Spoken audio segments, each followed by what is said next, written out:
मी राजीनामा दिला कारण म्हटलं मला सरकारच्या विरुद्ध बोलावं लागेल. अरे छगन भुजबळ नामही काफी है. त्यांचे आपल्यावर उपकार राम महाराजांचे सुद्धा आहेत आणि लहुजी साळवेंचे सुद्धा आहेत. भुजबळ साहेब तुम आगे बढ़ो, हम तो आगे बढ़ते हैं, तुम लोग पीछे पीछे दौड़ता मागता है. ज्योतिराव फुल्यांना हे द्या ते द्या म्हणतात, माझा विरोध नाही. भारतरत्न द्या म्हणतात, माझा विरोध नाही. पण माझा प्रश्न असा आहे, महात्मा गांधींना का देत नाही? हल्ल्यावरती होती हल्ले, अभंग मुझे बाले किल्ले. हल्ल्यावरती होती हल्ले, अभंग मुझे बाले किल्ले. असाच ताठर माथा आमचा जरा न खाली लवे. तुफान वारा पाऊस धारा मुळीला माशिवे. तुफानातले दिवेऱ्या मी तुफानातले दिवे.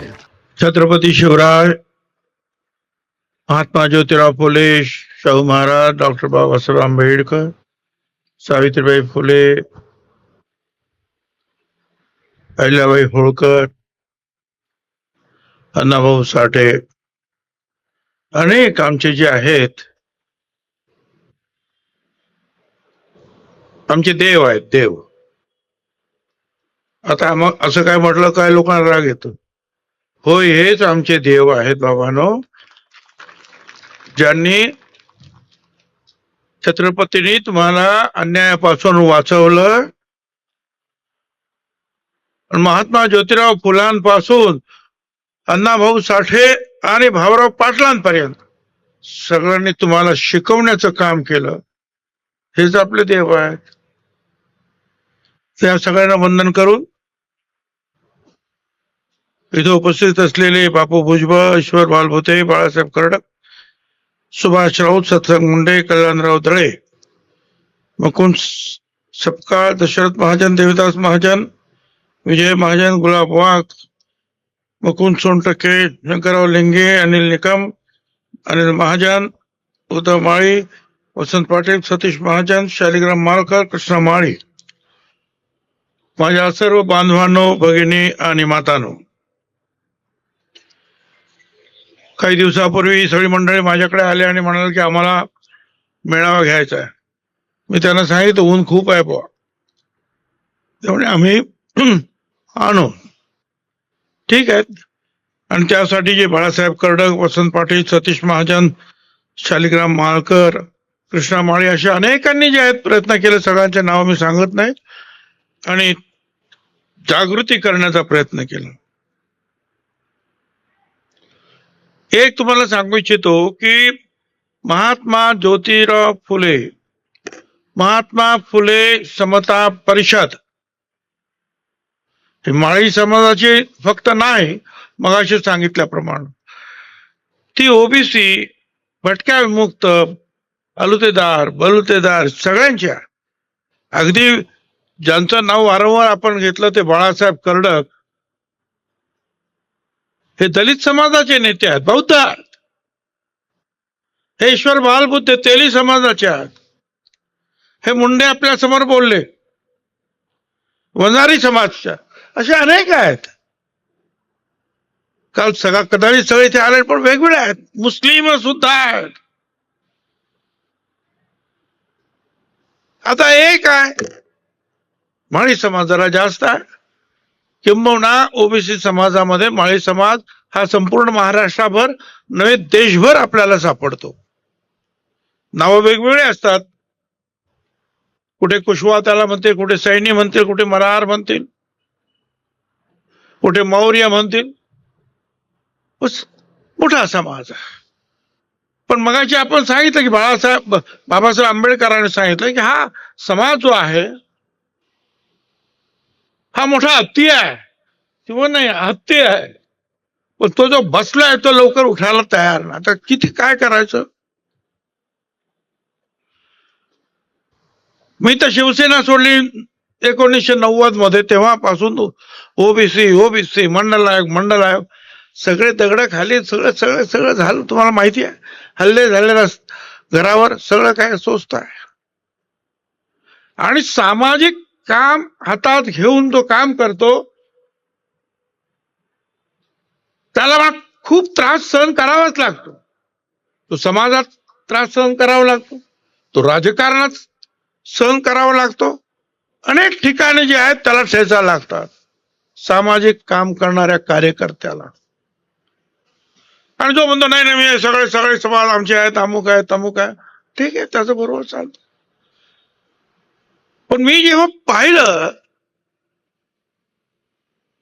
की ओबीसी समाज एवढा 54% आहे, परंतु तो एवढा मागाचा आहे. ओबीसी म्हटल्यानंतर त्याच्यामध्ये सगळे आले, अलुतेदार बलुतेदार आणि तुमचे काय म्हणतात का भटके मुक्त सगळे त्याच्यामध्ये. ओबीसी का म्हटलं की ते सगळे आले. हा फार मागा असा आहे. आणि म्हणून मी म्हटलं ना यांच्यासाठी काम करायचं. काही लोकांना वाटलं की काय आता मंत्रिमंडळात जायचं आहे म्हणून मेळावा घेतोय काय. त्या सगळ्या मंडळींना सांगायचं, महाराष्ट्रात तर प्रचंड मेळावे झालेत, 5-5 लाखाचे सुद्धा अनेक ठिकाणी. पण दिल्लीमध्ये केवळ महात्मा ज्योतिराव फुल्यांचं नाव घेऊन अख्खं रामलीला मैदान समता परिषदेने भरवलं. आणि संपूर्ण देशातून राजस्थान असेल, बिहार असेल, यूपी असेल, हरियाणा, सगळीकडून जे आहेत लोक आले होते. सगळीकडे जागृती झाली. अनेक ठिकाणी आमचे खासदार निवडून आले. बिहारमध्ये खासदार निवडून आले, एक तर मंत्रिमंडळात सुद्धा गेले होते. हे त्यावेळेलाही मंत्री होतो मी, त्यावेळेला काय पाहिजे होते मला. आणि मगाशी सांगितलं की ज्या वेळेला बीड मध्ये हल्ले झाले, केवळ सुभाष राऊत यांचं हॉटेल जळालं ते तर आहेच, परंतु जयदत्त क्षीरसागर माजी मंत्री, संदीप क्षीरसागर आमदार शरद पवार साहेबांचे, सगळे एकत्र राहतात, वेगवेगळे पक्ष आहेत.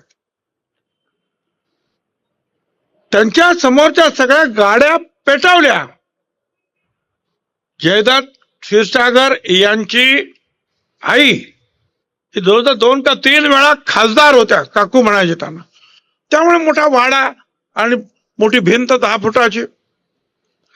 आणि ज्या काही आगी लागल्या आणि धूर झाला, आतमध्ये असलेली कच्ची बच्ची लेकरं जे आहेत सफोकेशन व्हायला लागले. जीव जातोय की काय अशी परिस्थिती त्यांची आली. बाहेर पडता येत नाही कारण आगीचे लोळ उठलेले आहे. अशा वेळेला नमाजला चाललेले जे 4-5 मुस्लिम बांधव होते, त्यांनी म्हणाले अण्णा के घर को क्या होगा ये.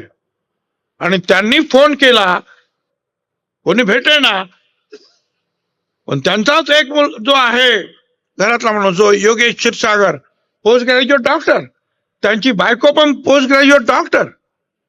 त्यांना शेवटी फोन लावला. त्यांनी सांगितलं आम्हाला वाचवा, मुलं तर जगतील असं वाटत नाही, हे आगीतून जाऊन बाहेर येता येत नाही, पाठीमागे भिंतीवरून बाहेर जाता येत नाही. नमाजला न जाता त्या 5 मुस्लिम बांधवांनी त्या भिंतीकडे मागे गेले, एकावर एक गोविंदा केला, त्या भिंतीवर चढले, इकडून खुर्चीवर खुर्ची उभी करून महिला उभ्या राहिलो आणि त्यांनी त्या मुलांना वरती घेतलं केलं आणि त्या मुस्लिम बांधवांनी त्या लहान कच्च्या बच्चांना उचलून वरती घेऊन पलीकडे नेलं आणि आपल्या घरी नेऊन ठेवलं. जर त्यांनी ते केलं नसतं तर जयदत्त क्षीरसागर यांच्या घरातल्या मुलांचं काय झालं असतं. त्यांची शिक्षण संस्था जाळली.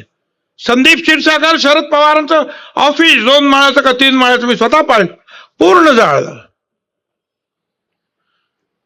आमदार कोण ते प्रकाश सोळंके, त्यांच्या घरी गेलो, तीच परिस्थिती. 2 दरवाजे त्यांच्या बंगल्यात जायला, सगळं तोडफोड, सगळं ऑफिस जाळून मोकळे झालं. हे स्वतः मी पाहिलं. हा तर सुभाष राऊत माझ्या ऑफिसमध्ये मंत्रालयात बसला होता आणि टीव्ही चालू होता आणि म्हटलं अरे बघ बघ बघ काय झालं काय झालं काय झालं हे काय झालं. आणि मग मी म्हटलं बघ तिथून मी फोन केला एसपीला की जे काय चाललंय ना ह्या हॉटेलवर सुद्धा येतील तिकडे संरक्षण द्या. पोलीस सुद्धा नव्हते संरक्षणाला. शेवटी हा निघाला आणि वाटेत मी बघतो टीव्हीवर सगळं जळालं याचं. राख रांगोळ म्हणजे काय ते मला त्या दिवशी कळलं. आणि मग दुसऱ्या दिवशी मी गेलो म्हणले काय झालं प्रत्यक्ष पाहिलं आणि तिथून मग नंतर मग मी प्रेस घेतली आणि सांगितलं आता मी शांत बसणार ना. आणि मग हे मुंडे आणि सगळी जी मंडळी जी आहे तिकडे खरात मुंडे सगळी मंडळी अनेक आमची धनगर समाजाचे जे आहेत ती सगळी मंडळी सगळी एकत्र झाली आणि मग त्यांनी ठरवलं की नाही मेळावा घ्या. माझ्याकडे आले मी राजीनामा दिला कारण म्हटलं मला सरकारच्या विरुद्ध बोलावं लागेल. मंत्रिपदाचा राजीनामा दिला 16 तारखेला आणि 17 तारखेला अंबडचा लाखो लोकांचा मेळावा. मग बीडला झाला मग हिंगोलीला झाला मग नगरला झाला अनेक ठिकाणी झाला. मला त्यांना सांगायचं ज्यांनी जे विचारलं की मंत्रिमंडळात जाण्यासाठी अजिबात ना. अरे छगन भुजबल नाम ही काफी है.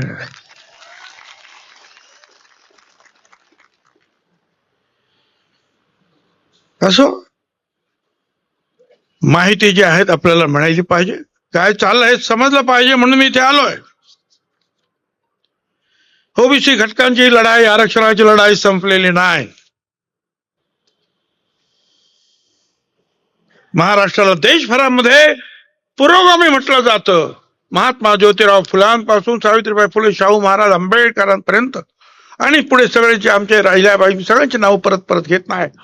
ह्या सगळ्यांनी जे काही केलं ना म्हणून त्यांना पुरोगामी आपण म्हणतो आहोत. ज्या वेळा दलित समाजांना जनावरासारखं वागवलं जात होतं स्त्रियांना शूद्राहुनी अतिशूद्र अशी वागणूक मिळते असं महात्मा ज्योतिराव फुल्यांनी लिहून ठेवलं. अशी स्त्रियांची परिस्थिती. ब्राह्मणांच्या मुलींना सुद्धा शिकण्यापासून बंदी होती आणि मग या दोघांनी ठरवलं फुले दाम्पत्यानं दलितांना शिकवायचं मुलींना शिकवायचं सगळ्यांना सुसंस्कृत करायचं सुशिक्षित करायचं. जोपर्यंत यांना शिकवत नाहीत तोपर्यंत हे उभे राहणार ना. जनावरांसारखी माणसासारखी माणसं जनावरांसारखी पाणी सुद्धा त्यांना प्यायला देणार नाही. शिक्षणापासून वंचित ठेवणार. अंधश्रद्धेच्या गर्तेत त्यांना टाकणार आणि मग हा लढा झाला समतेचा सुरू.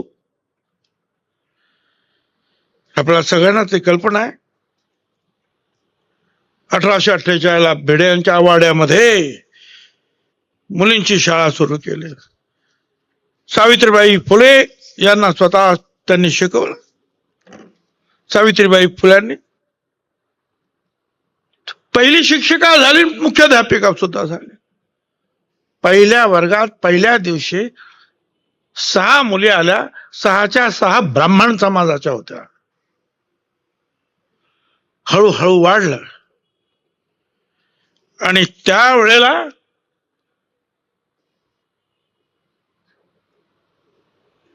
काही लोकांनी कर्मठ आपण म्हणूया फक्त ब्राह्मण नाही तुमचे आमचे सुद्धा हल्ले करायला लागले. त्या शाळेवर दगड मारायला लागले. मारामाऱ्या करायला लागले. काठ्या घेऊन उभे राहिले.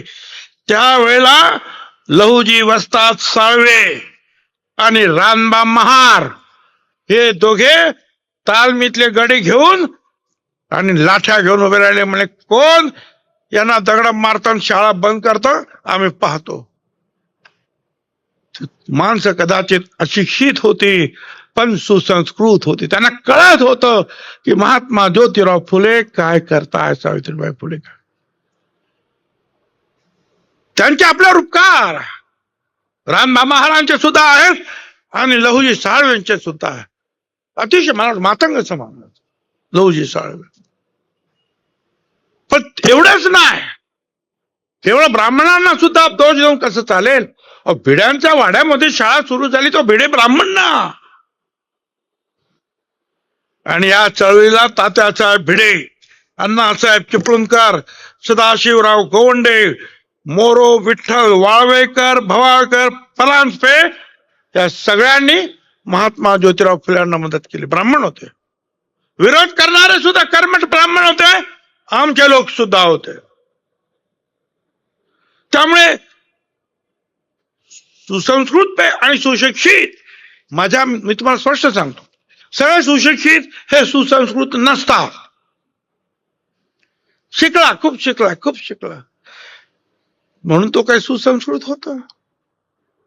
एखादा अशिक्षित माणूस सुद्धा जो आहे ना, लहुजी साळवे सारखा, त्याला मी म्हणे की हा सुसंस्कृत आहे, याला कळतं की काय करायला आपण. सावित्रीबाईंना मदत करायला फातिमा शेख आल्या, गणू शिवाजी मांग आला, दुराजी अप्पाजी चांभार आला. या सगळ्यांनी शिक्षकांची शिकवायला सुरुवात केली. सत्यशोधक समाजाची स्थापना. एक लक्षात घ्या, महात्मा ज्योतिराव फुलेंना काही कामधंदा नव्हता म्हणून ते सगळं करत होता अशाला भाग नाही. महात्मा ज्योतिराव फुले हे मोठे उद्योजक होते. पुण्याच्या वाड्यामध्ये त्यांचं इंग्लिश मध्ये लिहिलेलं मृत्यूपत्र आहे. ते रायटिंग त्यांचं जाऊन पहा. मोडीमध्ये सुद्धा लिहिलेलं आहे, ते जाऊन पहा. त्यांची एक कंपनी होती, Poona construction company, Pune commercial and construction company. Dams बांधले, कालवे बांधले, कात्रजचा घाट बोगदा बांधला. त्यांच्या सहकारांनी मुंबईचं जे छत्रपती शिवाजी महाराज टर्मिनस ते सुद्धा बांधलं. टाइम्स ऑफ इंडियाची बिल्डिंग बांधली, त्यांच्या सहकार्याने बांधली.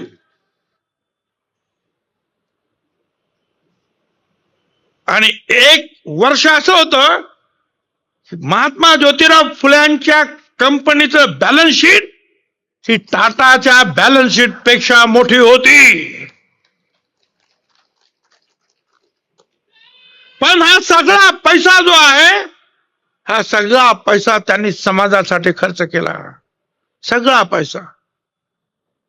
ज्या वेळेला धरण बांधलं पुण्याला, खळक वाचला आणि पाणी आलं, लोक म्हणले हे शिळं पाणी आहे, त्यांनी शेती नाही करायची. महात्मा ज्योतिराव फुल्यांनी स्वतः जमीन घेतली, शेती केली. एका वर्षात 2-3 4 पिकं काढले. अगदी कापूस सुद्धा वेगवेगळ्या कलरचा त्यांनी काढून दाखवला. आणि मग सगळे आता तर पाण्यासाठी किती भांडतो आपण. अनेक गोष्टीमध्ये या देशातला पहिली युनियन आणि पहिला संप कोणी केला?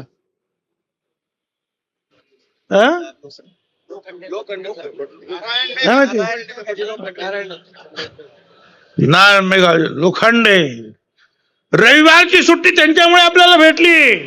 रविवारची वगैरे सुट्टी नव्हती बाबा. ग्रामीण वर्तमानपत्र दिनबंधू निघालं. आणि जेव्हा गेले बिचारे, आणि सावित्रीबाई गेल्या, सगळे गेले, तर त्यांच्या सुनेला खायला पैसे सुद्धा नव्हते. महात्मा ज्योतिराव फुल्यांची जी आहे ना पुस्तकं विकून त्यांनी पोट भरलं. आणि शेवटी रस्त्यावर गेल्या आणि पुण्याच्या म्युन्सिपाल्टीने नेलं. काही ठेवलं नाही स्वतःकडे. समाजासाठी हे करायचं असतं. मगाशी बोलले ना आमचे शेवटचे आमचे नेते, एक अरे 2-2, 4-4 गाड्या आणल्या असत्या तर किती लोक काय होणार, थोडासा खर्च झाला असता. महात्मा ज्योतिराव फुल्याचं नाव घेतो, एवढं तर करा, आपण करायला पाहिजे ना बाबा. भुजबळ साहेब तुम आगे बढ़ो, हम तुम्हारे हम तो आगे बढ़ते हैं, तुम लोग पीछे पीछे दौड़ता मांगता है, और तुम घर में बैठो. हम आगे बढ़ता है. चला ठीक आहे, आता पुढे जाऊया. महात्मा ज्योतिराव फुल्यांचं हे जे समग्र वाङ्मय जे आहे ते आपण वाचलं पाहिजे. निदान कमीत कमी शेतकऱ्याचा असूड आणि गुलामगिरी ही 2 पुस्तकं तर वाचा. ती गुलामगिरी इंग्रजीमध्ये ट्रान्सलेटेड केलं आणि बराक ओबामा जे आले होते अमेरिकेचे अध्यक्ष, त्यांना जेव्हा मी ते दिलं ते पुस्तक त्यावेळेला त्यांनी इथून तिथे जी चालली होती निग्रो समाजाची लढाई, ज्याला आपण काळे म्हणतो असे ते निग्रो, पण ते निग्रो समाज आपण म्हणूया त्यांना, त्या लढाईला महात्मा ज्योतिराव फुल्यांनी इथून सपोर्ट केला. अख्ख्या आशिया खंडातून एकच मनुष्य होता, महात्मा ज्योतिराव फुले. त्यांनी ते बघितलं, ते पहिलंच पान ते कुणाला अर्पण केलं? त्यांना अर्पण केलं, त्या लढाला. आणि त्यांच्या डोळ्यामध्ये पाणी निर्माण झालं, त्यांचं पत्र आलं, सगळं आलं. पण ही अशी माणसं, हे जे आहे ना, आम्ही मागणी केली या फडणवीसांकडे, त्यांनी ताबडतोब सांगितलं की हे ताबडतोब छापून द्या. कारण पहिल्यांदा छापलं त्यावेळेला 1,00,000 रुपयाची 10,000 रुपयाला पुस्तक मिळालं. ते एवढं मोठं आहे ते पुस्तक. शरद पवार साहेबांच्या वेळेला छापलं गेलं. 10,000 रुपयाला आपण ते घेतलं, 1,00,000 रुपयाचे, आणि सगळ्या हिंदुस्थानात पाठवली. त्याची आपण भाषांतर केली आणि सगळीकडे प्रचार सुरू झाला. आता सुद्धा जे आहे, त्या दिवशी मी चंद्रकांत पाटलांबरोबर होतो, त्यांच्याकडे हे काम पुस्तक छापून तयार झालंय. 11 एप्रिलला जे आहे त्या पुस्तकाचं जे अनावरण होणार आहे. सावित्रीबाई फुल्यांच्या नावाने दिला जाणारा पुरस्कार हा सुद्धा जो आहे देण्यात आलेला आहे. काम त्यांचं मोठं आहे. आता काही लोक जे आहेत, माझा काही विरोध नाही, महात्मा ज्योतिराव फुल्यांना हे द्या ते द्या म्हणतात, माझा विरोध नाही. भारतरत्न द्या म्हणतात, माझा विरोध नाही. पण माझा प्रश्न असा आहे, महात्मा गांधींना का देत नाही? महात्मा गांधी पण महात्मा आहेत ना, महात्मा ज्योतिराव फुले पण महात्मा आहेत ना. अरे महात्मा मोठा आहे का भारतरत्न मोठा आहे? भारतरत्न किती आहेत? महात्मा किती आहेत?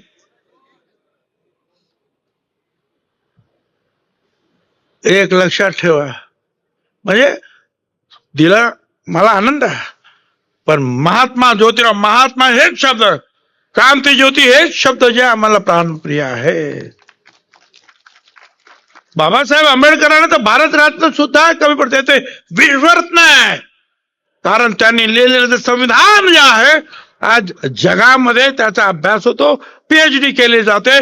नवीन देश निर्माण झाला तर ती घटना काय आहे ते वाचली जाते आणि त्याच्यावर घटना तयार करतात. ही मोठी माणसं आहेत. ही जे 1-2 काय याने जे आहेत लहान होत नाहीत बाबांनो, हे आहेच. कामं चांगली केली आहे. काही कामं जे आहेत या सरकारनं केली. मंत्रालयाच्या दाराशीच छत्रपतींची प्रतिमा होती, बाबासाहेब आंबेडकरांची होती, दुसऱ्या दारावर जिजामातेची होती. मी मागणी केली त्यावेळेला. फडणवीस आणि एकनाथराव शिंदे दोघांचं सरकार होतं, आम्ही विरोधी पक्षात होतो. म्हटलं हे करा, त्यांनी सांगितलं ताबडतोब करतो. आणि ताबडतोब त्यांनी मंत्रालयाच्या दारावर महात्मा फुले, सावित्रीबाई फुले यांच्या मोठ्या प्रतिमा लावल्या. महाज्योतीसाठी सुद्धा त्यांनी निर्माण करून निधीची तरतूद केली. केंद्र सरकारनं ओबीसी आयोगाला संविधानाचा दर्जा दिला. पहिल्यांदाच ओबीसी साठी मंत्रालय सुद्धा आपल्याकडे स्थापन झालं. भिडेवाडासाठी आम्ही 23 वर्ष लढलो, या सरकारनं मदत केली. आणि आता प्रधानमंत्र्यांनी जे आहे भूमिपूजन केलं. कमिशनर सांगतायत तिथले 1 मेला भिडेवाडाच्या इथे सावित्रीबाई फुले, क्रांतीज्योती सावित्रीबाई फुले यांची पहिली मुलींची शाळा तिथे परत उभी राहणार आहे. मी स्वतः काम पाहणार. भिडेवाडा त्याच्यासाठी तर पैसे मिळाले, पण महात्मा फुले आणि सावित्रीबाई फुले जिथे राहत होता तो वाडा आणि पुढे असलेला आणखीन एक महानगरपालिकेने केलेलं सावित्रीबाई फुले स्मारक ते जोडण्यासाठी 200 कोटी रुपयाचे त्यांनी घोषणा केली. 100 कोटी रुपये तर वितरित सुद्धा झाले. ते सुद्धा काम होत आहे. सावित्रीबाई फुले यांचा जन्मगाव नायगाव. 200 मुलींसाठी एनडीए राष्ट्रीय संरक्षण प्रबोधिनी 180 कोटी रुपयाची तरतूद झाली. 10 एकर जागा सुद्धा मिळाली. आणखी 133 कोटीचा जो आहे आराखडा नायगावला तयार होतो आहे. तेही काम मार्गी लागलं. पण हे सगळं करीत असताना आज आम्ही जो पाहतो आहोत हे काय चाललेलं आहे ह्या आपल्या राज्यामध्ये. पुरोगामी राष्ट्र म्हणतो आपण, पुरोगामी राज्य म्हणतो आपण. सगळ्यांना जगण्याचा अधिकार आहे, नोकरी करण्याचा अधिकार आहे, शिक्षणाचा अधिकार आहे, आरोग्याचा सुद्धा आहे, सगळं काय. पण आज काही वेळेला जो आहे आपल्याला जे आहे थोडीशी, आता आणखीन एक विषय घेतो जो मगाशी सांगितलं त्यांनी. आताच्या जे आहे हे जे आर्थिक आपलं बजेट झालं त्या दिवशी मी उभा राहिलो त्या बजेटवर आणि मी सांगितलं त्यांना, विचारलं त्यांना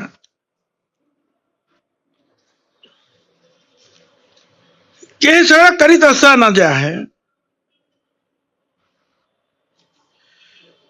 हे ठरलेलं आहे की सगळ्यांना सारखा समान न्याय आपण द्यायचा आहे, पण तो मिळत नाही अशी परिस्थिती जी आहे आज निर्माण झालेली आहे आणि मग परत परत भांडावं लागतं. पण तुम्ही उभे राहिले नाही तर ही लढाई आपण कशी लढणार आहोत. तुमचा जर सपोर्ट मिळत नसेल तर ही लढाई कशी लढणार. त्यासाठी मी इथे येतो, तुमच्याकडे बोलतो, तर याच्यासाठीच बोलतो आहे. मगाशी सांगितलं अण्णासाहेब आर्थिक विकास महामंडळ मराठा समाजासाठी 750 कोटी रुपये द्या, त्यांना द्यायलाच पाहिजे, माझा विरोध नाही. माझं म्हणणं एवढंच आहे की आम्हाला सुद्धा ठरलं मंत्रिमंडळामध्ये 2 वेळा मी मंत्री असताना की चीफ सेक्रेटरी जे आहेत ते बघतील सगळ्यांना समान न्याय. मग म्हटलं त्यांना जर 750 कोटी जे आहेत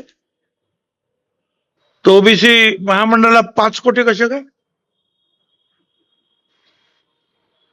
सारथी मराठा समाजासाठी काम करणारे त्यांना 515 कोटी आहेत. मग महाज्योतीला 325 कोटी का. हे मी कागद आहेत माझ्याकडे, पेपर्स आहेत. आणि मग परत मी मुख्यमंत्र्यांना जाऊन भेटलो आणि त्यांनी सांगितलं काळजी करू नका, जरा सुद्धा अन्याय होऊ देणार नाही. जेवढे पैसे इकडे भेटले तेवढेच पैसे तुम्हाला सुद्धा दिल्याशिवाय राहणार नाही. स्पष्ट शब्द दिला आणि परत त्यांना लेखी दिला.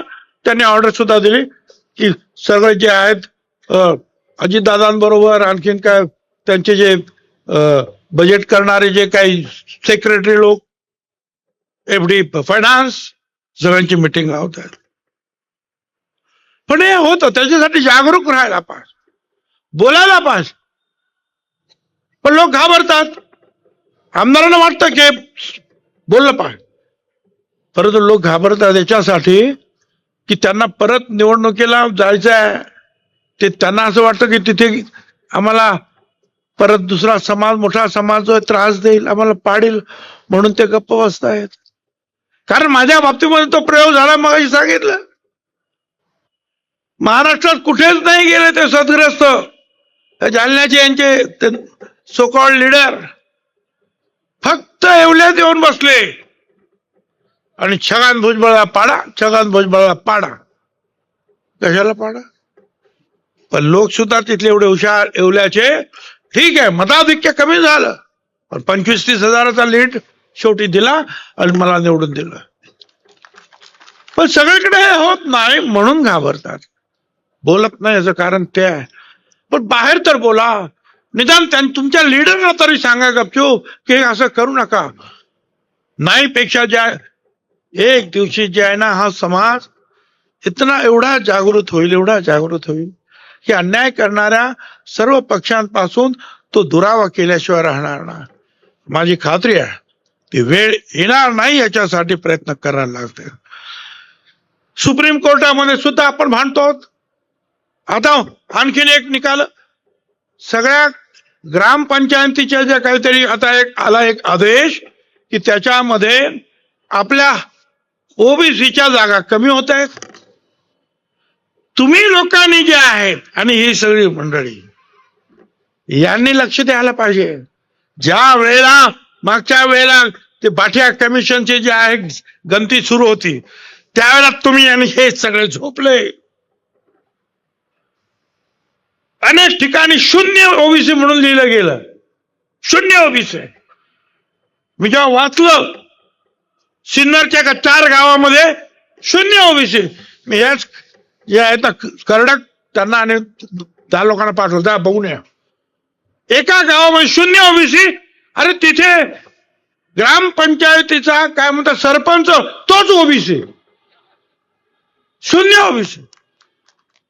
दुसऱ्या गावामध्ये सुद्धा तशीच परिस्थिती. त्या बाठिया कमिशनचा हा रिपोर्ट जो आहे हा आम्हाला मान्य नाही. हा घाई मध्ये काही लोकांनी एअर कंडिशन मध्ये बसून केला. गायकवाड म्हटल्यावर मराठा. अरे गायकवाड दलित पण आहेत, गायकवाड माळी सुद्धा आहेत, गायकवाड अनेक ठिकाणी. अशा रीतीने जे आहेत नावं आपली बस धरून टाकले. ठाण्यासारख्या जिल्ह्यामध्ये शहरामध्ये 8% अख्खा आगरी कोळी समाज तिकडे आहे. अशा रीतीने जो बाठिया कमिशनचा जो अहवाल तयार झाला त्यावेळेला खानविलकर नावाचे एक सद्ग्रस्त तिथे चीफ सुप्रीम कोर्टात बसले होते. ते सांगायचे 15 दिवसात झालं पाहिजे, 20 दिवसात झालं पाहिजे, ताबडतोब निवडणूक घ्या.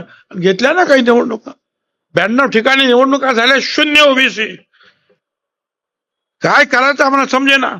ज्यावेळेला मध्य प्रदेशची निवडणूक आली त्यावेळेला मग आम्ही म्हटलं आता उत्तर प्रदेशची निवडणूक आली, म्हटलं आता काय, आता तुम्हाला जो न्याय जातोच यांना. आणि मग जे शिवराज चव्हाण वगैरे जे आहेत ना त्यावेळेचे मुख्यमंत्री हे दिल्लीत गेले, त्यांनी काय केलं मग त्यांनी एक अहवाल बनवला आणि त्यांना ते राहिलं. आम्ही पण त्याच मार्गाने गेलो, आम्ही सुद्धा बाठिया कमिशन केलं आणि ते वाचलं. पण आता जे कळतं आहे त्या निवडणुका आम्ही सांगितलं सुप्रीम कोर्टामध्ये सुद्धा आमचं आरक्षण कमी होता कामा नये.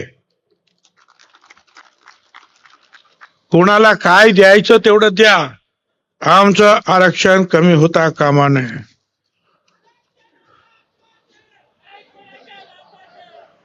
पण तुम्हाला लढावं लागेल, नाही तो भुजबळ तुम लढो हम कपडा संभालता है, असं नाही चालणार. तुम्हाला हल्ले आपल्यावर होत राहतील.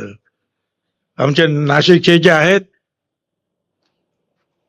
वामनदादा कर्डक फार मोठा मनुष्य नाही, आता गेले ते दलित समाजाचा.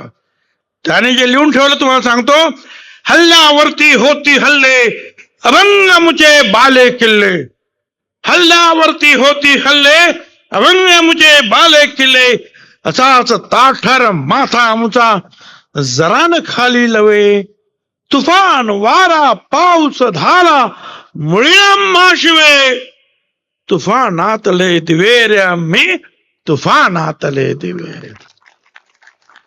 तुफानामध्ये आपल्याला यावं लागेल, लढावं लागेल.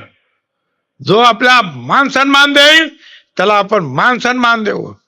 नाही तर जे तुकाराम महाराजांनी म्हटलेलं आहे, भले तरी देऊ कासेची लंगोटी, नाठाळाच्या माथे हाणू काठी.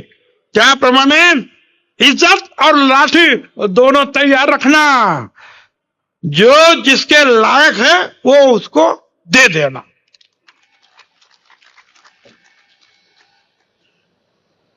अंगावर येण्याचा प्रयत्न काय करतात? अजिबात अंगावर येण्याचा प्रयत्न करावं का? मोहब्बत हो या नफरत, मोहब्बत हो या नफरत, हम पूरा दिल लगा कर करते हैं, हम नफरत भी उतनी करते हैं।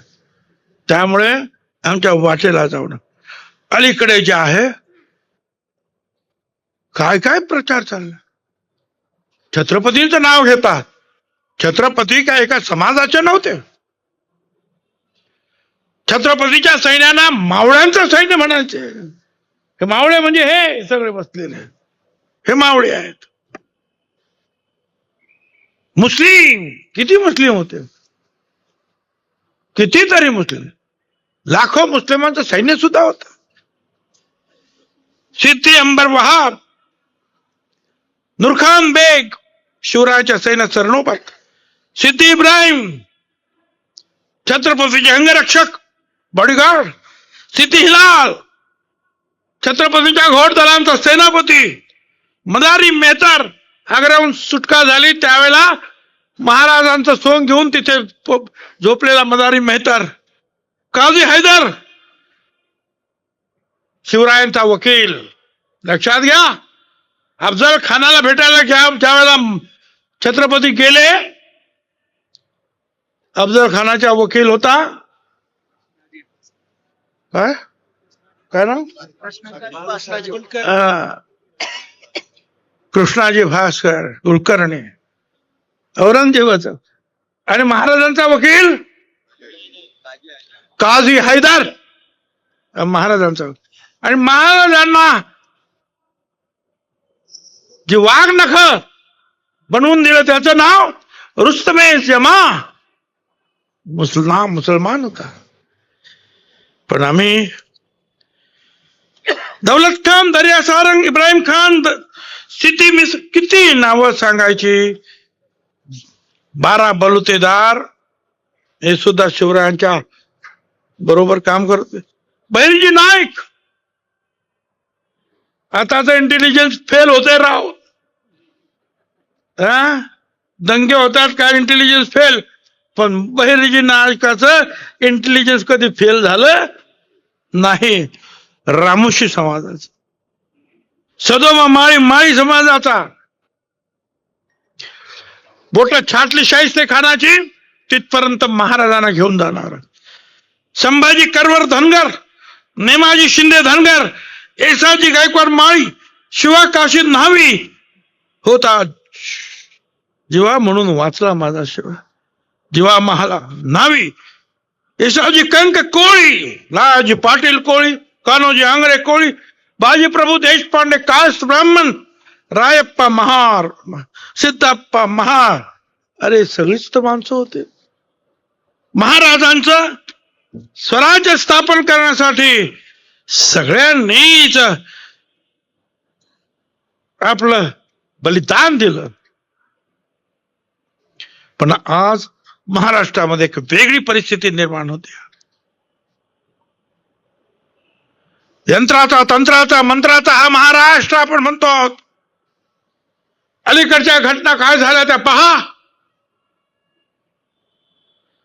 संत तुकाराम महाराज म्हणतात, विष्णुमय जग वैष्णवांचा धर्म, भेदा भेद ब्रह्म अमंगळ। महात्मा ज्योतिराव फुले म्हणतात, ख्रिस्त मोहम्मद मांग ब्राह्मणाची, धरावे पोटाची बंधू बरी। सगळ्यांना बरोबर घ्यायला पाहिजे। अलीकडच्या काय झालं बीड मध्ये, संतोष देशमुख निघृण हत्या झाली। आम्ही त्याचा निषेध केला, नाही पकडा, कठीणात कठीण शिक्षा झाली पाहिजे, धडा मिळाला पाहिजे की माणूस माणूस आहे, तो कुठल्या जातीचा आहे, कुठल्या धर्माचा आहे, हा मुद्दा नाही, मराठा समाजाचा आहे, तरी सुद्धा तो माणूस आहे. कायदा हातात घेतलेला कुणी चालणार नाही. ज्यांनी कायदा हातात घेतला त्यांना धडा शिकवायलाच पाहिजे. फाशी द्या त्यांना, हरकत नाही.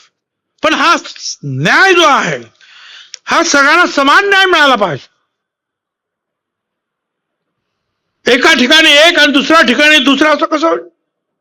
रांझ्याच्या पाटलानं बलात्कार केला, छत्रपतींना कळलं, सांगितलं त्याला हात पाय छाटून माझ्या समोर उभं करा. संध्याकाळपर्यंत त्याचा चौरंग करून महाराजा समोर आणला. त्याने विचार करा ना, हा पाटील आहे, बलात्कार केला म्हणून सोडून नाही. संभाजीनगरला धनगर समाजाच्या महिलेला 9 लोकांनी घरात घुसून मारहाण केली. माझ्याकडे सगळं हे आहे. वडिलांना सुद्धा मारलं. हा बीडला शिरूर सितश उर्फ खोक्या भोसले, हा खोक्या कोल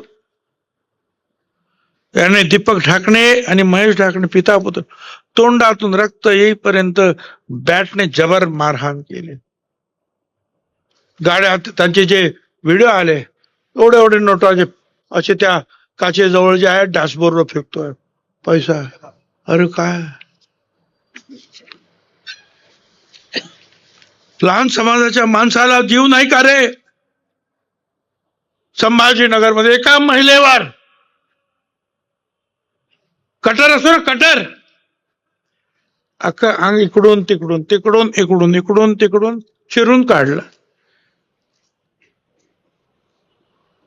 222 टाके पडले. 20,000 रुपयाचा तर नुसता ज्याला सुचर्स म्हणतात धागा ऑपरेशनचा लागला. गोधडी सारखं शिवलं तिला. तिने साहेब मला गोधडी सारखं शिवलं. काय चाललंय आपल्या या राज्यामध्ये? मग माऊली सोट धनगर समाजाचा प्रेम प्रकरण एवढा मारला मारून टाकलं त्याला.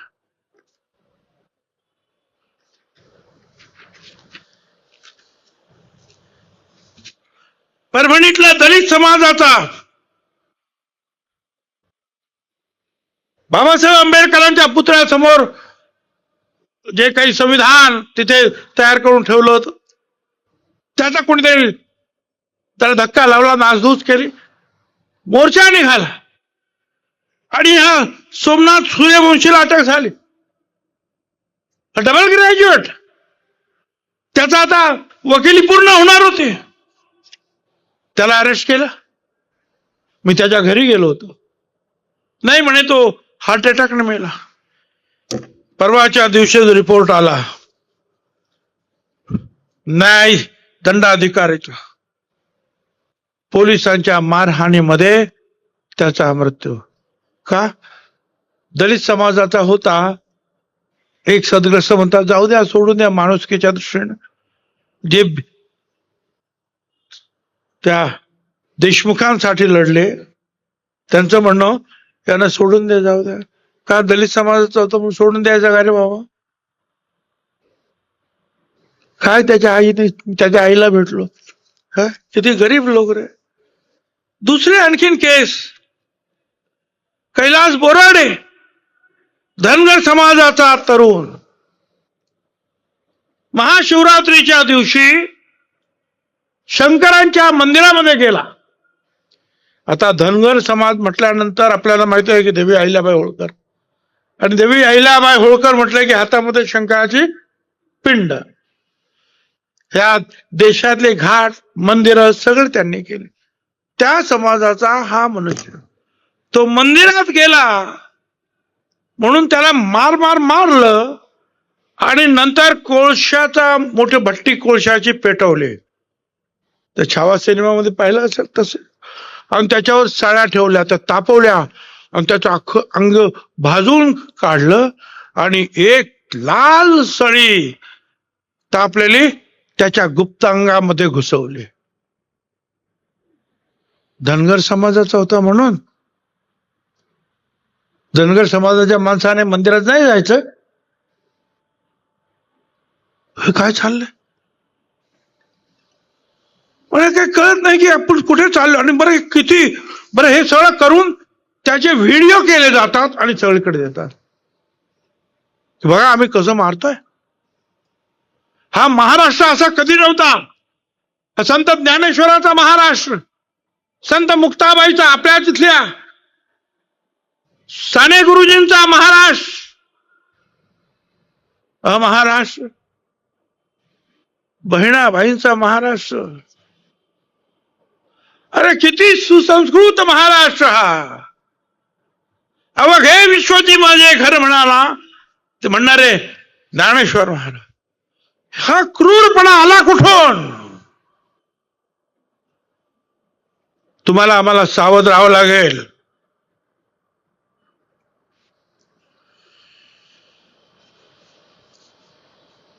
शांतता राखावी लागेल. पण शांतता राखावी याचा अर्थ गप्पा बसावा असं नाही.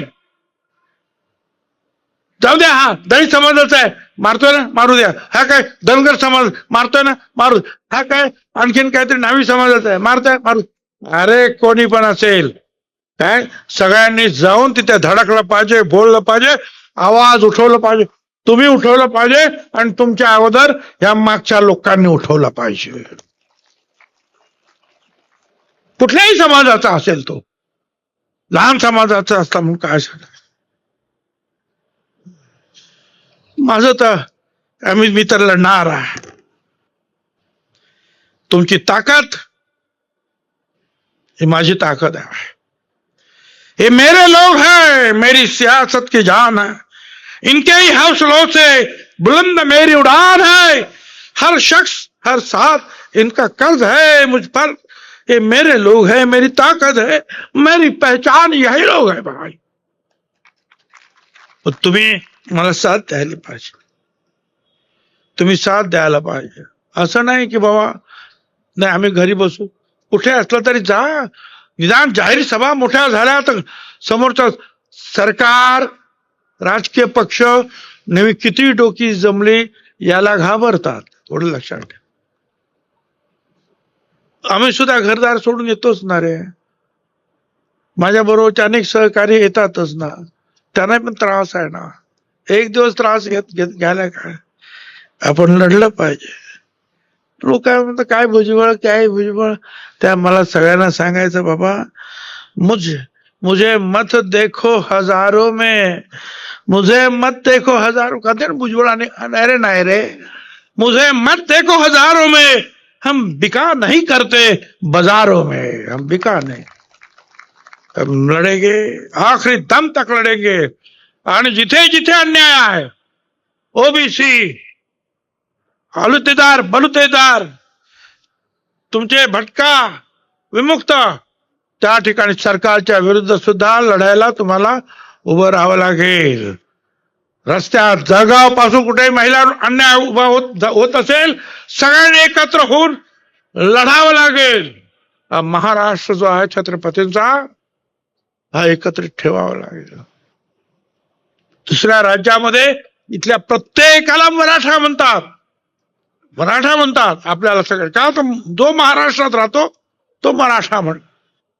आणि म्हणून तुम्हाला मी सांगतो आपला महाराष्ट्र चांगला साधू संतांचा महाराष्ट्र, शूरवीर छत्रपती फुले शाहू आंबेडकरांचा महाराष्ट्र हा शांततेने आपण पुढे नेऊया.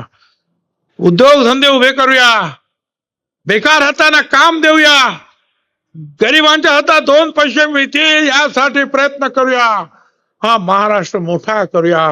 परंतु अशा ह्या लढाईने आपापल्या लढाईने जर महाराष्ट्राचे असे हाल झाले तर लक्षात ठेवा, महाराष्ट्र मेला तरी राष्ट्र मेले, मराठा विना राष्ट्र गाडा न चाले, खरा वीरवैरी पराधीनतेचा महाराष्ट्र आधार या भारताचा, महाराष्ट्र या भारताचा आधार. आणि म्हणून हा महाराष्ट्राचा मजबूत करायला हवा. आणि त्यासाठी सगळ्यांनी एकत्र येऊन काम करायला पाहिजे, एकमेकाला साथ द्यायला पाहिजे. हीच तुमच्याकडून मी अपेक्षा करतो.